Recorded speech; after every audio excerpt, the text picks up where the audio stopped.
line. Przybilla now with 12 rebounds, a season high.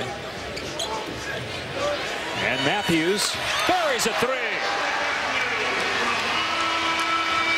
And the reason Greg Popovich can do that, much like Oklahoma City, because they have the humble, incredible all-star superstar Tim Duncan, and I think Kevin Durant is the same way. What a great player to lead their franchise. If you had to pick right now, Portland or Oklahoma City, if they met in a series in the playoffs, who wins? Who's that now? I'm sorry, Oklahoma City or San Antonio? I take Oklahoma City. I would take Oklahoma City. I think their perimeter players are so dominant. With Oklahoma City, I think the key player for them is really James Harden. That's your sixth man of the year winner as Portland keeps possession. Shot clock at 2. And Batum puts it in on the alley-oop from Felton. And what a catch by Batum. That was a rocket that Raymond Felton threw. Soft hands. Incredible play. Getting physical. Felton is on the other end defending Klay Thompson. Shot clock at 5.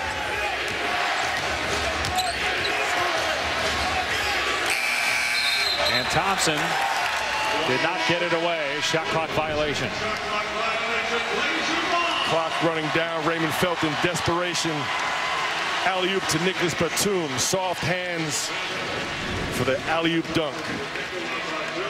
Nice recognition by Raymond Felton, knowing the shot clock was winding down. 7th assist for Felton to go along with 9 points. And Batum will get a rest here. Jamal Crawford into the game. 21 first half points. 16 minutes played for Crawford.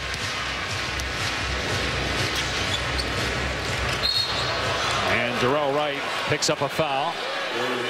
3rd team foul. 2nd personal on Wright.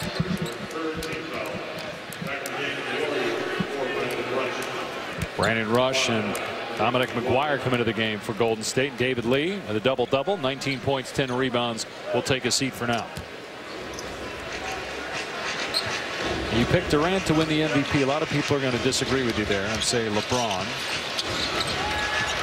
Durant, of course, 2-time defending scoring champ, and his team with the best record right now in the West in terms of overall winning percentage, as Nate Robinson shaken up, took a shot to the face after the layup.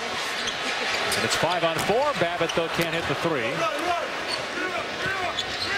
Well, I don't vote, so that's just my opinion. Yep. And I really think Kevin Durant has been spectacular this season in leading, as Dominic McGuire finishes with his left hand.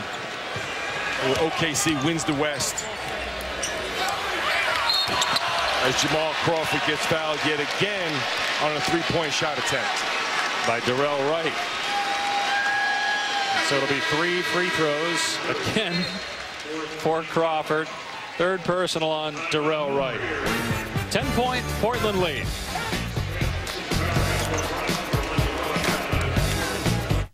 Tonight, big win for Memphis.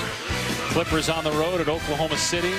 Lakers trying to stave off the Clippers for the Pacific Division title. Utah still alive, knocking off Houston. Memphis is going to be dangerous come playoff time as well. Finally, we'll have Zach Randolph and Rudy Gay together. Last year, they didn't have them together for the playoffs. Seem to be gelling at the right time. Meanwhile, Jamal Crawford shooting 3 free throws for the 2nd time tonight. He's made them all so far. Well, you mentioned no Rudy Gay, yet Memphis still, as an 8 seed, won its first-round series last year against San Antonio. Played well.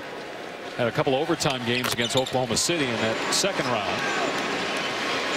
So those guys have been through it. Lionel Hollins, a guy that doesn't get a lot of mention around the league, has an unforced error there. Mark Jackson can only turn his back. Terrible turnover there. So many great jobs this year from a lot of different coaches, dealing with different injuries and different circumstances. Lionel Hollins has done a great job. And now getting Zach Randolph reacclimated to the lineup. A key guy to me in Memphis is Tony Allen. Kind of sets a defensive tone for them. their stopper on the perimeter. Whoever the opposing team's best perimeter player is, Tony Allen goes out and shuts him down.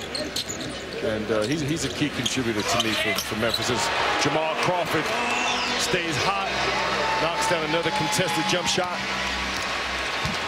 That's 26 points now for Crawford. And Portland with its largest lead, 15 points with 2.5 to go in the third. Robinson to the basket, and he'll go to the line. Third team foul on Portland. It's on Wes Matthews, his first. By the way, Hasheem Thabeet is in the game. Speaking of Memphis, former #2 pick. And now in his third year out of Connecticut, getting an opportunity to try to resurrect his career. Talk about evaluation. You know, the Blazers acquiring him, giving him, I'm sure, looking at him extensively in practice. What little practice they do have. But once again, whatever minutes you have, you got to bring it if you're a guy like Thabeet. You've been a general manager. How hard is that when you have that high of a pick and you're looking at a player and you see potential, and you do see some production in college, to make that decision with such a high pick? What you have to do is, a guy like Thabeet has struggled so mightily, you have to start at ground zero and give him some confidence. And give him maybe one thing to get better at.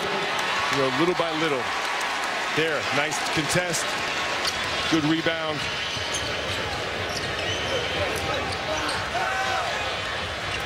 Sometimes that's the toughest thing, the high pick. There's so much pressure on those players to perform.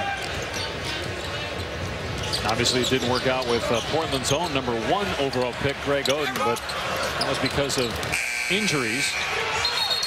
It's a shot clock violation, no basket by Matthews. I'm sure they're going to say a foul.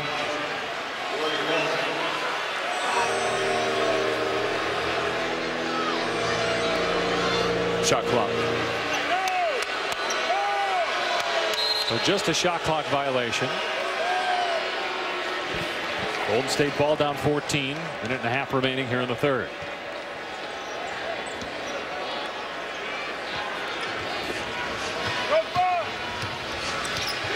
Dave, I remember watching Thabeet in college. And you talk about starting from basics. As Nate Robinson knocks down a jump shot, the one thing I'd like to see from him, he's so tall, but he plays with his arms down a lot, which defeats the purpose of being so big. You know, play with your arms up, especially on defense. Get your hands ready, get your hands up. And he's fouled there, and we'll go to the line for two. Let's listen in on both head coaches wired for sound. Hey, give ourselves a chance, man. We scoring whenever we want. When we execute, we score. But down here, we got to step it up. Come on now. Let's build from here. Let's build. Let's not get careless with the basketball. Let's continue to build this. Finish the quarter like we talked about yesterday. Here we go. So the tone of defense, keeping your turnovers down, taking care of the basketball. Both coaches pleading with their players to play some good D and don't turn that basketball over. We had a chance to talk for a while today with Caleb Canales, 33 years old, interim coach, replacing Nate McMillan. And just very humble guy, kept calling you Mr. Mullen. And says, though, he's ready for this challenge and trying to get his team to 8-8 since he took over. Well, an incredible story. The guy was, you know, working video coordinator, assistant coach. Richie Jefferson knocks down a three-point shot. Living in the building, you know, putting in so many hours. Developed great relationships with the players because of his dedication. And I think he feels confident because he knows these players inside and out. Here's Babbitt off the pump fake. And there's Thabeet with the offensive rebound. And then way off with the follow. Blazers have a foul to give, but a 6-second difference between game and shot clocks.